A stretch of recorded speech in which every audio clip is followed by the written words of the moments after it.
Hello students. So this is a continued part where we were discussing about the Karnataka CET 2020 chemistry paper, okay, where the 33 questions been completed, and I'm discussing the question paper version A2, okay, because it will be a different question number will be at for the different questions. That is the reason, okay. So I'm just reading the questions and I'm just discussing the answers. So the 34th question is like the last electron of the p block element in the sixth period is represented by the outermost electronic configuration. Okay, when we say the sixth period, okay, and it is the last element of the p block elements, okay, it should be having the completely filled orbital. Okay, so the configuration is like 4f14, 5d10, 6s2 and 6p6. okay, so among four option D is the correct one. Okay, so now 35th question is like the conjugate base of ammonia is, okay, so conjugate base means one less proton, means if ammonia is there, if we remove one H plus ion, this will become amide over here. Okay, so this will become amide. This is the conjugate base of ammonia, that is one less proton we're going to call it as. Okay, so option D, that is NH2 minus, is the correct one. Okay, so the next question is gas mixture contains 25% of helium and 75% of methane by volume at a temperature and a pressure they have given. The percentage, okay, we need to find out the mass percentage of a methane in a given mixture. Okay, so quite simple here. If you know the it is a question based on the some basic concept of chemistry. Okay, the percentage concentration that you need to find out here. Okay, so here what they have given is the percentage of methane and the percentage of helium they have given. Okay, you need to find out what the percentage of methane by mass you need to find out, where they have given by volume here. Okay, so here before that we need to find out the molar mass of the methane. Okay, the molar mass of the methane is like carbon plus 4 hydrogen 16, and similarly the molar mass of helium is 4. Okay, but the 75% of methane they have given, it is in the form of volume. If we take, the number of moles, how we will going to calculate, N is equal to mass by, okay, molar mass. This is how we will going to find out. Okay, so 75% of methane is nothing but 0.75 mole, where the 25% of helium is 0.25 mole. Okay, what we need to find out over here is the mass. First we need to find out the mass of a methane that is present. Okay, they have given 75% of a methane and we have a mole here. Okay, we need to find out what the mass of a methane. So we have a relation mole is equal to mass by molar mass, as I told. Okay, mole we have, that is a methane mole 0.75, molar mass of a methane we have 16. Okay, if you multiply, you will going to get the mass of a methane, that is 12 gram. Similarly, 0.25 moles of a helium means it is mass by molar mass, same formula. So 0.25 moles into molar mass 4, okay, that gives 1 gram of a helium. The mass of a helium we are going to get. Okay, so we have a standard formula to find out the mass percentage, that is the mass of that particular compound, okay, mass of the solute divided by total mass into 100. This is the standard formula. So mass of which compound we need to find out? For the methane. So the mass of a methane we got 12 grams, so I have substituted 12 gram.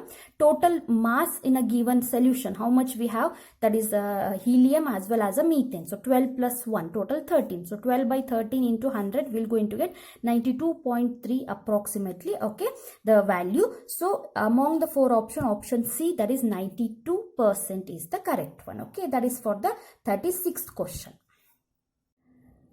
So the 37th question here is the percentage of S character in the hybrid orbital of nitrogen in NO2 plus, okay, nitronium ion they have given, nitrite ion and the ammonium ion they have given. Okay, so what is the percentage of S character in all these three, okay, ion we need to. So here NO2 plus is with the hybridization Sp, NO3 minus is with the hybridization Sp2, and NH4 plus ammonium ion is with the hybridization Sp3. If you know the hybridization, you can find out the S character.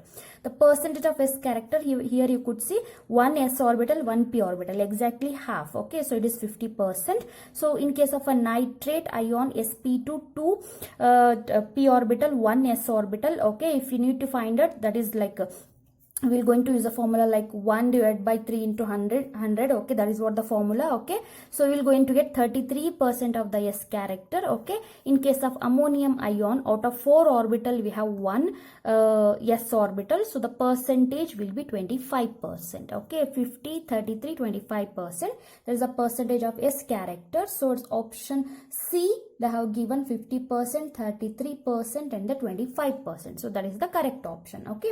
This is for the 37th question. For the 38th question, the formal charge on central oxygen atom in ozone, okay. So we have a particular formula to find out the formal charge, okay. This comes under where, yeah, that is the 38th question, okay. So we're going to have a particular formula like formal charge is equal to V minus L minus half into S, okay. Valency electrons, lone pair of electrons and the bonded or shared pair of electrons, okay. This is what the formula is going to use when we apply for the ozone, okay. So we will going to get for the central atom, okay, for the central oxygen, the charge we will going to get is a +1. So option D, that is +1 is the correct, okay. For the 38th question, answer is +1, that is a formal charge. So the next one is 39th question. When the same quantity of heat is absorbed by a system, when the same quantity of heat is absorbed by the system at two different temperature, T1 and T2, such that T1 is greater than T2. This is what the condition they have given.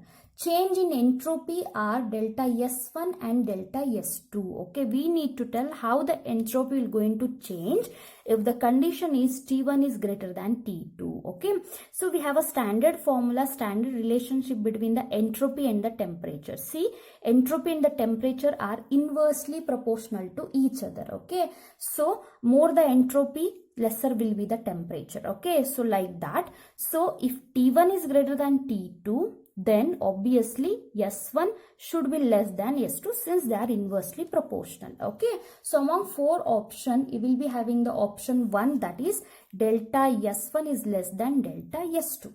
Okay, so option A is the correct one for the 39th question. Okay, so now let us move to the question number 40, that is the oxidation number. Okay, the oxidation number of a nitrogen,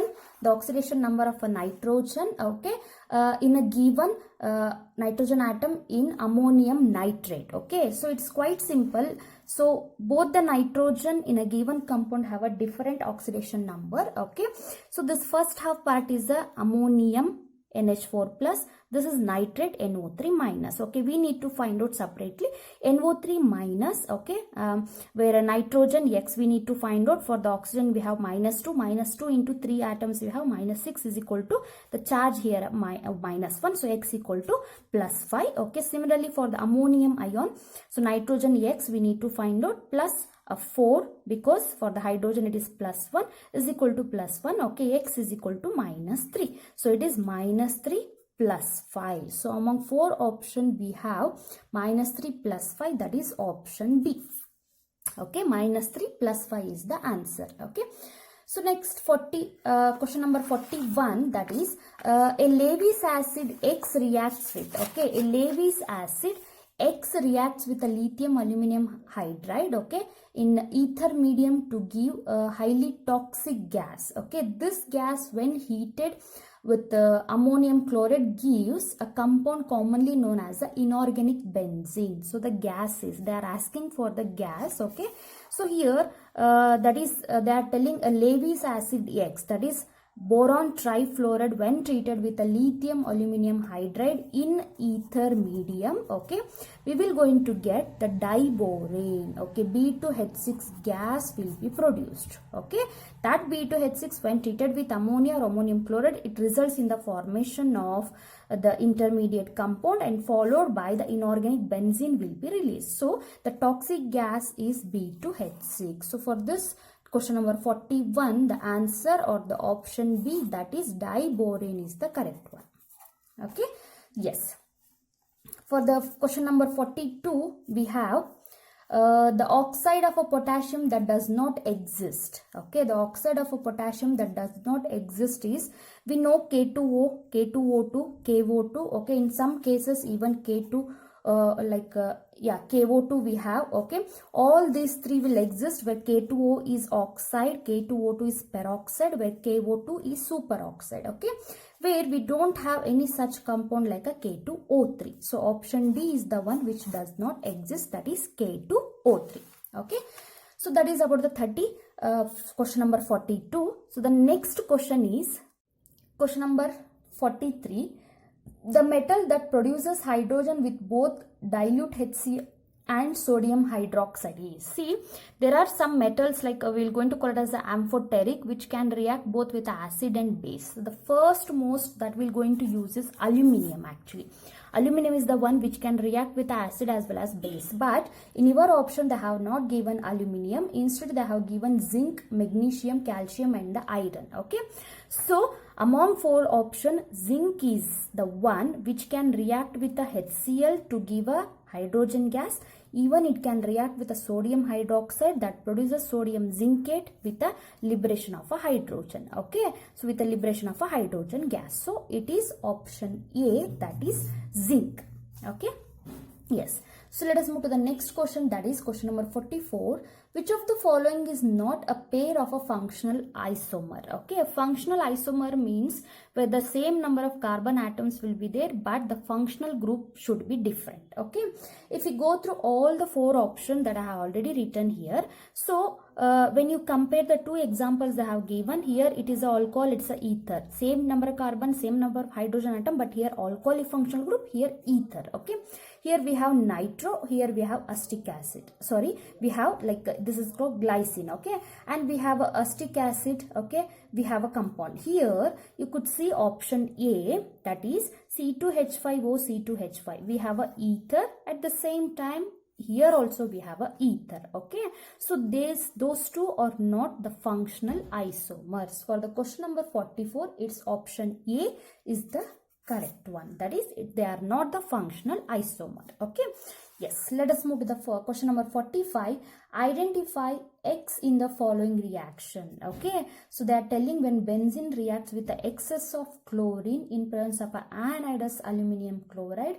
Okay. It results in the formation of. Okay. So the compound, that is BHC. Okay, so since excess of chlorine we are using, all the chlorine atom will be substituted to all the position. Okay, it results in the formation of a benzene hexachloride. Okay, so this is what we're going to get, BHC. Okay, so for this the option B is the correct one for the 45th question. So for the 46th question we have, which of the following is not a greenhouse gas?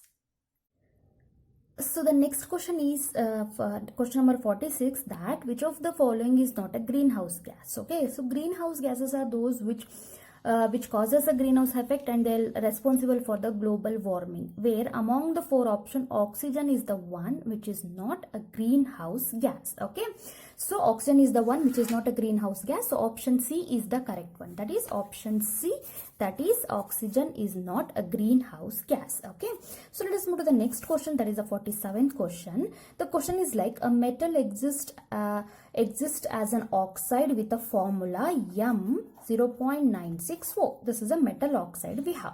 A metal M can exist both in a M+2 form and M+3 form. Okay, in its oxide. Okay, so the percentage of M+3 in oxide is nearly how much we need to calculate. Okay, so what we need to calculate, the percentage of oxide in a given, how much we need to calculate. Okay, so for that it is like we could see, so here this metal can exist both in a +2 and +3 state. Okay, let us consider the number of +2 ions. How much we don't know. Okay, let us take this number of +2 ion will be X. Okay, if the +2 ions is X, then number of M+3 ion should be, we have 0.96. Okay, so 0.96 they are representing. Okay, minus X if we do, okay, that gives the number of M+3 ion. Okay, here we know that, okay, we know that positive charge, okay, is equal to the negative charge. Okay, how many positive charge should be there? Should be equal to the number of negative charge. Okay, if we took like that, for example, if we have a positive charge m plus 2 and m plus 3 we have. Okay, so like how much we have?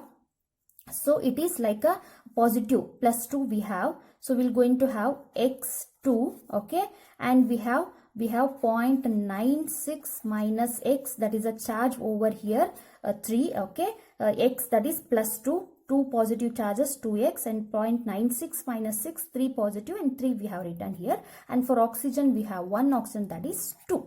Okay, so that is a charge I have written. Okay, now just if we simplify, we're going to get 2.88 minus 3x equal to 2. Okay, so when you substitute, when you solve this one, x is equal to 0.88 we will going to get. Okay, so that is the x value we got here. So if I substitute this x value over here, okay, here, so then we're going to get what? So the number of plus 2 ions, m plus 2 ions we got same, 0.88. So number of m plus 3 should be like number of m plus 3. Number of m plus 3 is equal to 0.96 minus 0.88. It will going to give 0.08. So the number of m plus 3 ion we got is how much? 0.088. But they are asking for the percentage. Okay, so the percentage of m plus 3 ion is equal to, so number of m plus 3 ion divided by 0.96, okay, into 100. Out of 0.96 we have 0.02 m plus 3 ion. So then the percentage would be, if we simplify, we're going to get 8.33 percentage. Okay, so the answer is 8.33. For the question number 47, 8.33 is the option. Okay, yes. So this is about what? 47. So let us move to the 48th question, that is, yes, the question number 48 is like, a metal crystallizes in a FCC cubic structure with a metallic radius √2 angstrom. Okay, they have given the value of unit cell. Okay, we need to find out what the volume of a unit cell we need to find out. Okay, a very simple question. So we need to remember, okay, the relationship between the A and R in case of a FCC. Okay, the radius they have given, we know the relation A is equal to 2 √2 R. A is equal to 2 √2, R value is √2, √2 will like becomes 2. Okay, and 2 into 2 4. Okay, angstrom is 10 power of minus 10 meter. Okay, what we need to find out? We need to find out the volume. Volume is length into breadth into height. So A cube, so 4 into 10 power of minus 10 to the power cube. So 4 cube means 64 into 10 power of minus 30 we have. Okay, the shift the point over here. Okay, we will going to get 6.4 into 10 power of minus 29. Okay, option B is the correct one, that is 6.4 into 10 power of minus 29. Okay, that is for the 48th question. So for the 49th question, that they are telling silicon doped with a gallium, it forms what they are asking. Okay, it comes under the semiconductor. Okay, silicon is a semiconductor, rise its conductivity. Okay, so either it should be doped with a either 13 group or should be a what we can say 15 group. If it is doped with a 15 group elements, then it will going to be a N type semiconductor.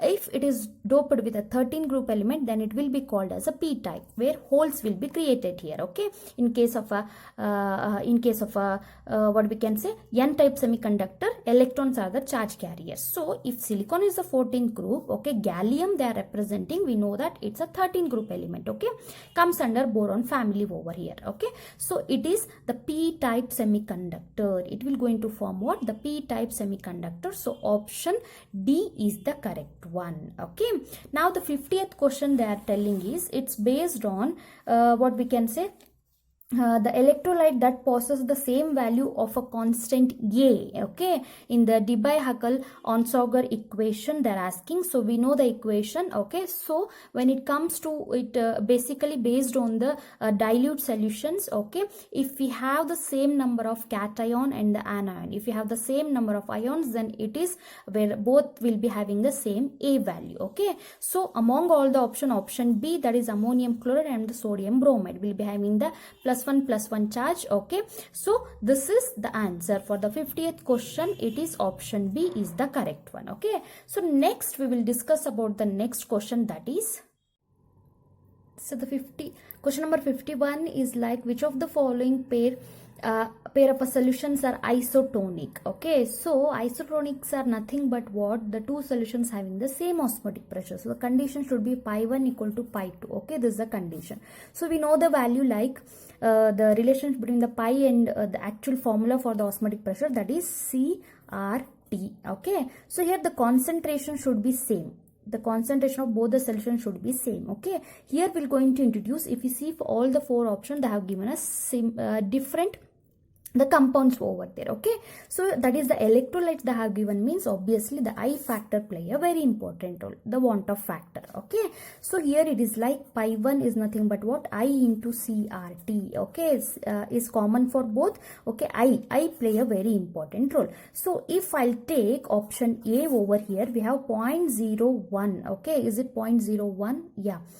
Okay, just a minute. Concentration we have 0.01 barium chloride. Okay, so if we do I into C, the number of I is nothing but here the ions. So we have 2 chloride and the 1 barium, total 3. So 3 into 0.01. Okay, we're going to get 0.03. Okay, that is what we're going to get. Similarly, if we do for the 0.015, okay, sodium chloride. So we have I into same 0.015. The I value for the sodium chloride is 2 because sodium 1 ion, chloride 1 ion. So 2 into 0.015. Again, we're going to get what? 0.03 over here. Okay, so both will be having the same concentration. So option A is the one, that is 0.01 molar barium chloride and 0.015 molar sodium chloride. Okay, this is of 50, question number 51. That is what? Option A.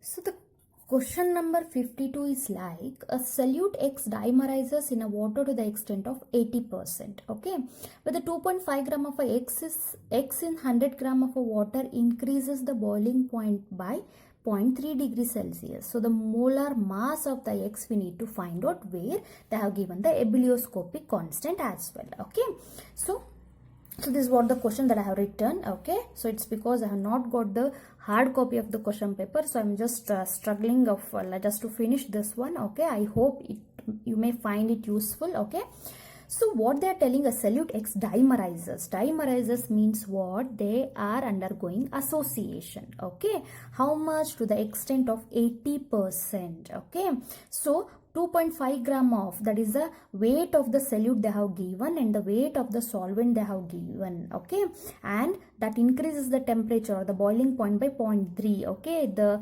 elevation in boiling point is also the given. You need to find out what? The molar mass. Okay, here they have given it dimerizes. Okay, so we need to concentrate on that one. So for that we have a formula. Okay, so we know that the formula delta TB is equal to I into KB into M. This is how the elevation in boiling point and the molarity, like they are related. Okay, so delta TB is equal to I into KB. M is molality, that is what is the formula? The M, the mass by molar mass into that is what we're going to write here, the volume. Okay, that is what the molality will going to write. Okay, so and this is what the formula will going to have, but we don't know what is I. Okay, we don't know what is I over here, so we need to find out that I value. For that, alpha is equal to 1 minus I divided by 1 minus 1 by n. This is the formula. Okay, we need to find out I value over here. Okay, how we're going to find out? See, so what is alpha? The extent of association out of 80% is happening, means that is it is 80 divided by 100, that is 0.8 is the alpha value. So when we substitute the alpha value, okay, when we substitute the alpha value, we will going to get, so around how much, if like we need to find out the I value, just cross multiply, where n is nothing but what? It dimerizes. Okay, so n is nothing but what? It dimerizes. Okay, so it dimerizes means n equal to 2. So di means 2. Okay, if I substitute all the values, the I value will going to get around is 0.6. This is what the I value will going to get. Okay, so substitute that value over here in the formula. Okay, so we will going to get the value. Okay, if we substitute all the value, where delta TB is given, okay, KB is given, what you need to find out? The molar mass. Okay, so we're going to get the molar mass of the solute, that is 26. Okay, that is the molar mass. I think option B, 26 is the correct one. it is option D. Sorry, I told option B. It is option D. 26 is the correct one. Okay. Only thing you need to find out the I value over here. Okay. So this is about the question number 52. So left over is another 8 questions. Okay. 53 question is based on the electrochemistry. Yes, students. So the question number 53. They have, like as I told, it's based on the electrochemistry. The question is like the E naught of F3, electrode potential of F3 is plus 0.76 volt and the E naught of I2 is given. The equilibrium constant for the reaction taking place in the galvanic cell consisting of the above two electrode is what the value they have given. Okay, that is the value they have given 0.006. Okay, we need to find out its equilibrium constant. Okay, so we have a direct formula for this one. The E naught of a cell is equal to 0.059 by n log Kc. This is equilibrium constant. Okay, n is the number of electrons exchanged, that is undergoing reduction and oxidation. Okay, E naught of a cell is the standard EMF. Okay, so they have given the cathode and the anode value. We know the formula. E naught of a cell is equal to E naught of cathode minus anode. Okay, so 0.76 minus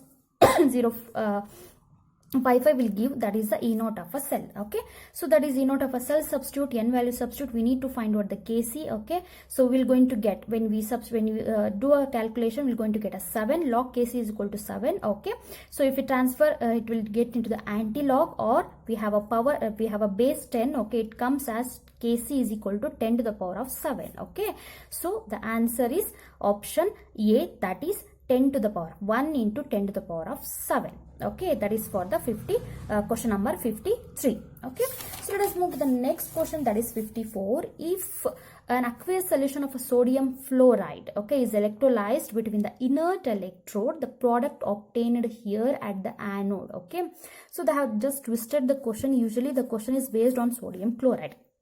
Okay, whenever the aqueous solution of sodium chloride is electrolyzed, okay, between the inert electrode, okay, since aqueous solution we are using, okay, the product, the oxygen gas, okay, will be liberated always at the anode. Okay, so option D, that is anode. Okay, sorry, option D, oxygen is the correct one. Okay, yes. So for the next question, question number 55, in which of the following cases chemical reaction is possible, they are asking. Okay, see, this question is based on the electrochemical series, which is highly reactive, which can displace. Okay, that is based on. So among 4 options, option B, that a copper is more reactive than silver. Okay, actually the copper is more reactive than silver, then it can replace the silver. Okay, so it would displace the silver from the silver nitrate. Okay, and it may form the cupric nitrate solution. So option B is the correct one. Okay, so next question number 56, that it is based on the chemical kinetics. Okay, the time required for the 60% completion of a reaction of a first order reaction is 50 minutes. Okay, for the completion of 60 minutes, if we need the 50-minute time, okay, then how much time is required for the completion of a 93.6%? Okay, it is quite simple. First half of the reaction you had to do. So the first order formula, K is equal to 2.303 by T log R naught by R. R naught is the initial, okay, final. So if I substitute, initial is like a 60% means 100, and final is like 100 minus 60, 40 will be. When we substitute, we're going to get the K value. Okay, using that K value, you need to find out the time required for the 93.6%. Okay, so T is equal to 2.303 by 0.01832, there is a K value log 100. So 93.6% is completed, means left over is 6.4. When you substitute, we are going to get a 150 minutes. That is option D is the correct one. Okay, so the next is about the 57th question. This is also based on the chemical kinetics. Okay, they are asking for the rate of, okay, they are asking for the rate of disappearance of dB by dt. Okay, so I'm not reading the question. I hope you have understood. Okay, so here they have given an elementary equation, that is 2a plus 3b gives 4c plus d. So whenever such reactions been given, I have discussed this repeatedly in my previous some of the chemical kinetics, okay, videos, where how to write this one. Okay, one such type of questions has has appeared in the previous year also. Okay, so here this is how we are going to write the rate equation. Minus 1 by 2 minus, it is because the reactant is reducing, minus 1 by 2 dA by dt is equal to minus 1 by 3 dB by dt, 1 by 4 plus, because it's a product, it will be increasing dC by dt. Okay, they have given rate of appearance of C.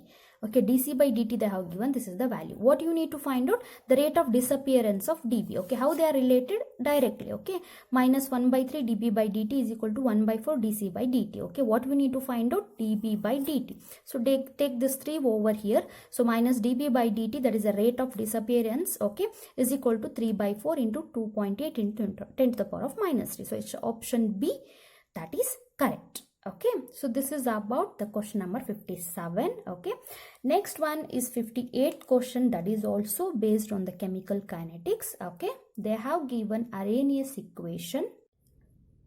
So the 58th question, as I told, it's based on the chemical kinetics. The question is like the rate constant of a given, they have given a k is equal to p into z, okay, e to the power exponential to the power minus ea by rt. Okay, so in order to speed up the reaction, which factor need to be decreased? Okay, so we know that if the activation energy is decreased, okay, so the rate of a reaction at a lower activation energy, the rate of a reaction, the speed of a reaction can be increased. Okay, so for this 58th question, option C, that is EA, is the correct one. Okay, next for the 59th question, okay, it is based on the like a sol. Okay, a solution, a sol of silver iodide is prepared by mixing equal volume of a 0.1 molar silver nitrate and 0.2 molar potassium iodide. So the correct statement. Okay, so this is a method of preparation of a sol. As we know, here what happens, the silver nitrate, okay, the silver nitrate is mixed with a 0.2 molar. Okay,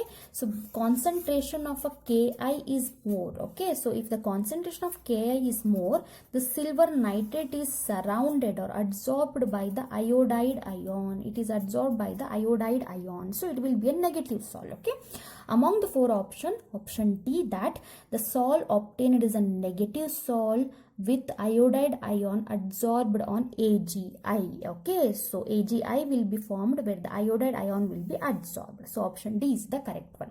So the last question is, during the absorption, okay, during the absorption on the solid, which condition is the correct? So whenever the absorption occurs, the entropy is less than 0, that is negative, the delta H value is negative and the delta G value is negative. Okay, so all the 3 values are less than 0, so it's option A is the correct one. Okay, so I hope most of you have answered correctly. Okay, so how much it is possible, I have tried to give a solution. Okay, I have tried my level best. Since the also I don't have a question paper, I'll try it. Okay, hope it might be useful for you.